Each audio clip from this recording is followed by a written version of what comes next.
کیچونه میچونه ګټي. د پاکستان لوبډلې کیچونه میس کړل او لوبه یې هم له لاسه ورکړل. نن د چمپیونز ټرافي 5مه لوبه د هند او پاکستان لوبډلو ترمنځ ترسره شوه چې پاکستان لوبډلې په 6 ویکټو سره ماته وخوړل. د چمپیونز ټرافي څخه بهر شوه او هندي لوبډله بیا د چمپیونز ټرافي سیمې فاینل ته ووتل. د دې لوبې په پیل کې پاکستان د لوبې پچه وګټل، په خپله د هند پر وړاندې د توپوهنې پریکړه وکړه. پاکستان د ټولو لوبغاړو په سوځېدو سره 242 ډېرې کمې منډې هدف وټاکئ. هندي لوبډلې هم کیچونه میس کړه، خو په وروستي اورونو کې بیا بهترینه توپچونه ترسره کړه.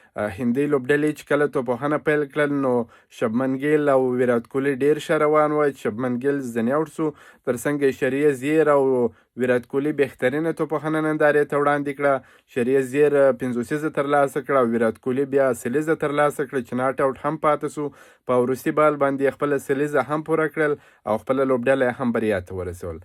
نو پاکستاني لوبډلې ډېر زیات میس فیلډینګ وکړ، کیچونه یې میس کړل، د ویرات کوهلي ویکټ یې میس کړه، د شبمن ګیل ویکټ یې میس کړه. که چیرې پاکستان کیچونه نیولې وای نو میچ به یې هم حتما ګټلی سوی، خو دغسې فیلډینګ یې وکړ چې ډېر زیات خراب فیلډینګ یې وکړ او بالاخره د چمپیونز ټرافي څخه هم بهر سو او لوبه یې هم وبایلل.